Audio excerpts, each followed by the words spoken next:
Chapter 5 Charlotte, Part 2. A fly that had been crawling along Wilbur's trough had flown up and blundered into the lower part of Charlotte's web and was tangled in the sticky threads. The fly was beating its wings furiously, trying to break loose and free itself. "First," said Charlotte, "I dive at him." She plunged headfirst toward the fly. As she dropped, a tiny silken thread unwound from her rear end. "Next, I wrap him up." Charlotte grabbed the fly, threw a few jets of silk around it, and rolled it over and over, wrapping it so that it couldn't move. Wilbur watched in horror. He could hardly believe what he was seeing, and although he detested flies, he was sorry for this one. "There," said Charlotte. "Now I knock him out so he'll be more comfortable." Charlotte bit the fly. "He can't feel a thing now," she remarked. "He'll make a perfect breakfast for me." "You mean you eat flies?" gasped Wilbur. "Certainly. Flies, bugs, grasshoppers, choice beetles, moths, butterflies, tasty cockroaches, gnats, midges, daddy longlegs, centipedes, mosquitoes, crickets. Any ugly thing that is careless enough to get caught in my web. I have to live, don't I?" "Why, yes, of course," said Wilbur. "Do they taste good?"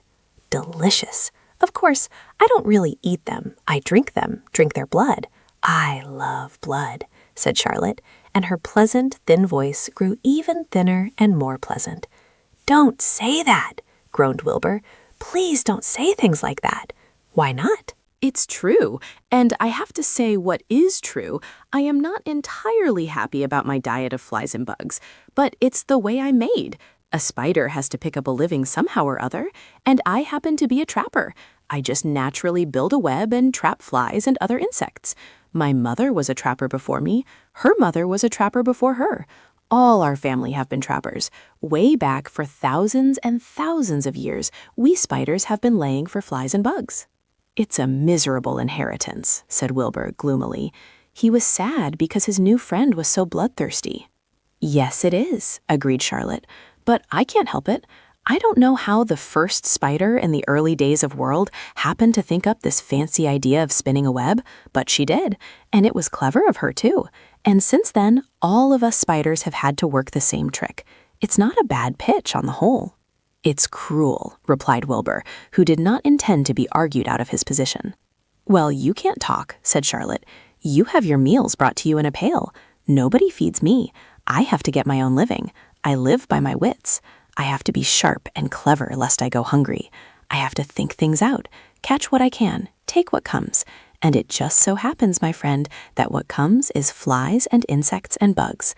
And furthermore," said Charlotte, shaking one of her legs, "do you realize that if I didn't catch bugs and eat them, bugs would increase and multiply and get so numerous that they'd destroy the earth, wipe out everything?" "Really?" said Wilbur. "I wouldn't want that to happen. Perhaps your web is a good thing after all." The goose had been listening to this conversation and chuckling to herself. "There are a lot of things Wilbur doesn't know about life," she thought. "He's really a very innocent little pig. He doesn't even know what's going to happen to him around Christmas time. He has no idea that Mr. Zuckerman and Lurvy are plotting to kill him." And the goose raised herself a bit and poked her eggs a little further under her so that they would receive the full heat from her warm body and soft feathers. Charlotte stood quietly over the fly, preparing to eat it. Wilbur lay down and closed his eyes. He was tired from his wakeful night and from the excitement of meeting someone for the first time. A breeze brought him the smell of clover, the sweet-smelling world beyond his fence. "Well," he thought, "I've got a new friend all right, but what a gamble friendship is. Charlotte is fierce, brutal, scheming, bloodthirsty, everything I don't like. How can I learn to like her, even though she is pretty and of course clever?" Wilbur was merely suffering the doubts and fears that often go with finding a new friend. In good time, he was to discover that he was mistaken about Charlotte. Underneath her rather bold and cruel exterior, she had a kind heart, and she was to prove loyal and true to the very end.